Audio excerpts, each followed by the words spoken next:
Hi friends, this is சார்பி friends vlog. இந்த நாள் அனைவருக்கும் இனிய நாளாக இருக்கட்டும். இந்த வாரம் செகண்ட் சாட்டர்டே, ஸோ நிறைய பேருக்கு லீவாக தான் இருக்கும். அதனால் மினி டிஃபனோட சின்ன சின்ன டிப்ஸும் கொடுத்துருக்கேன். நீங்களும் செஞ்சு பார்த்து வீக்கெண்டை என்ஜாய் பண்ணுங்கள். டிப்ஸுனால் ரொம்ப ரொம்ப பெருசு இல்லை, சில தவறுகள் ஏற்படலாம், அதை சரி பண்ணுறதுக்கான டிப்ஸ் தான் இது நான் அனுபவப்பட்டு தெரிஞ்சுக்கிட்டேன். ஸோ உங்களுக்கும் இதை ஷேர் பண்ணணும்னு நான் பண்ணுறேன். மினி டிஃபனில் ஃபஸ்ட்டு நான் ஸ்டார்ட் பண்ணது என்னன்னு பார்த்தீங்கன்னா, ஃபஸ்ட்டு ஸ்வீட்டோடு ஆரம்பிப்போம் அப்படின்னு சொல்லிட்டு கேசரி தான் செஞ்சுருந்தேன். கேசரிக்கு பார்த்தீங்கன்னா ரவா போட்டு வறுக்கையில் ஒரு ஸ்பூன் நெய் போட்டு வறுத்திங்கன்னா ரோஸ்ட் ஆகிறது கரெக்டாக ரோஸ்ட் ஆகும். அதே மாதிரி தண்ணி ஊற்றி சர்க்கரை போடுறப்போ கட்டி கட்டியாக வரத்துக்கு சான்ஸ் இருக்குது. ஸோ அந்த தண்ணி கொதிக்கையிலே பார்த்தீங்கன்னா ஒரு 2 ஸ்பூன் அளவுக்கு நெய் போட்டுடணும். சர்க்கரையை போட்டிங்கன்னா அந்த கட்டி கட்டியாலாம் வரவே வராது. இது ஒரு தடவை நான் செஞ்சுட்டு ரொம்ப கஷ்டப்பட்டேன், கட்டி கட்டியாக போய் அதை நசுக்கி எடுக்கிறதுக்குள்ளற. அப்போ எங்கள் சித்தி தான் சொன்னாங்க, நெய் போட்டுட்டு அதுக்கப்புறமா சர்க்கரையை போடணும்னு. இப்போலேருந்து நான் இப்படி தான் செய்கிறேன்.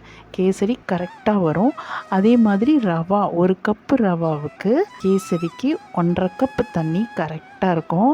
அப்போ ரொம்ப கொலன்னு ஆயிடுச்சுன்னா நல்லா இருக்காது. லைட்டாக நரன்னு இருக்கணும். அப்போ தான் இந்த ஷேப்பு இது எல்லாமே கிடைக்கும். இது ரவா கேசரியோட டிப்ஸு.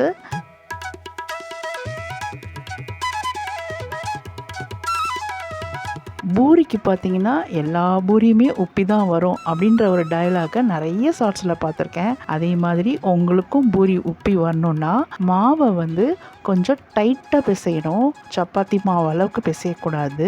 இப்போது அதுக்கு 2 டம்ளர் தண்ணி ஊற்றுனீங்கன்னா இதுக்கு 1.5 டம்ளர் தண்ணி ஊற்றினாவே போதும்.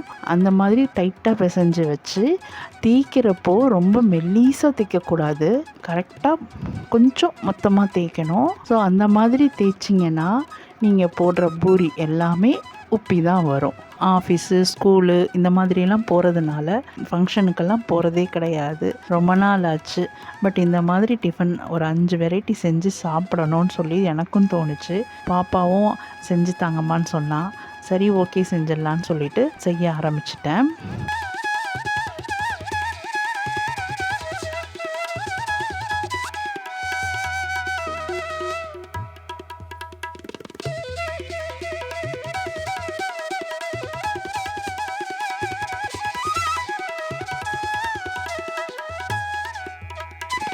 அடுத்தது பார்த்திங்கன்னா வடைக்கு என்ன டிப்புன்னா, வடை மாவை அரைச்சி எடுத்துகிட்டு வந்துட்டு அதில் உப்பு, அதில் வெங்காயம், கருவேப்பிலை, 2 ஸ்பூன் அளவுக்கு அரிசி மாவை போட்டுட்டு ஒரு மரக்கரண்டி இருந்தால் அந்த மரக்கரண்டியால் நல்லா பீட் பண்ணணும். அந்த மாதிரி பீட் பண்ணிங்கன்னா மாவு வெண்ணெயாட்டம் வந்துடும்.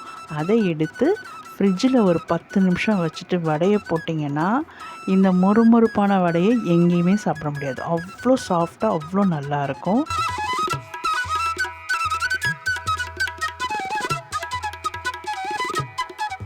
சாட்டர்டேங்கிறதுனால ஸோ ஒரு லைட்டாக வைப்பு பாட்டு ஓடிட்டே இருந்துச்சு.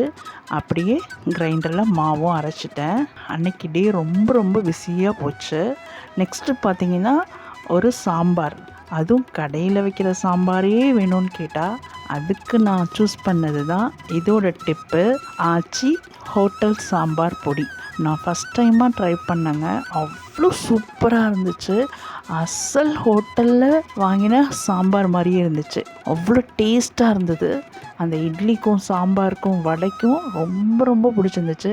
பருப்பு காவாசி தான் வெந்திருக்கு, அந்தளவுக்கு வேகலை அப்படின்னா அந்த தண்ணி எல்லாத்தையும் இருத்துட்டு அந்த கரண்டியால் நல்லா கடைஞ்சி விட்டிங்கன்னா பருப்பு நல்லா மசிஞ்சிரும். பருப்பு நல்லா மசிஞ்சு இருந்தால் தான் சாம்பார் நல்லா டேஸ்ட்டாக கிடைக்கும். இது சாம்பாருக்கு இன்னொரு டிப்பு.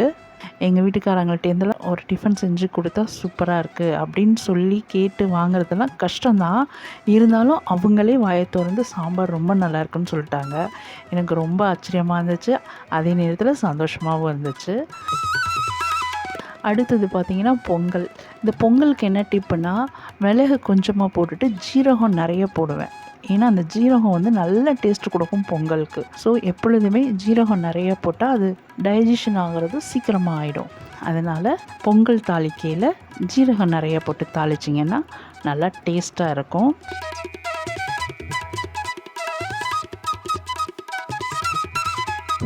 இப்போ வடை போட்டாச்சு. வடை எப்படி கலர்ஃபுல்லாக எவ்வளோ சாஃப்டாக மொறுன்னு வந்திருக்கு பாருங்கள். நான் சொன்ன டிப்ஸ் எல்லாத்தையும் ஃபாலோ பண்ணுங்கள். கண்டிப்பாக ட்ரை பண்ணுங்கள். ட்ரை பண்ணிவிட்டு இந்த வீடியோ எப்படி இருந்துச்சுங்கிறதையும் கமெண்ட் பண்ணுங்கள்.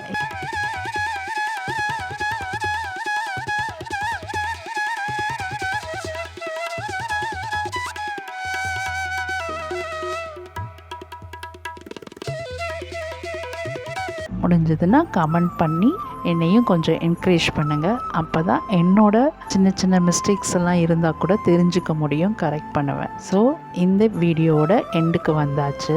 இந்த வீடியோ பிடிச்சிருந்தா லைக் பண்ணி, இந்த மாதிரி வீடியோஸ் நிறைய பார்க்கணுன்னா சப்ஸ்கிரைப் பண்ணி பெல் ஐக்கானையும் ப்ரெஸ் பண்ணி விட்டுடுங்க. எங்கள் வீட்டில் செஞ்ச 5 ஐட்டம் மினி டிஃபன் சூப்பராக இருந்துச்சு. இதே மாதிரி இன்னொரு நல்ல வீடியோவில் சந்திக்கிறேன். பாய்.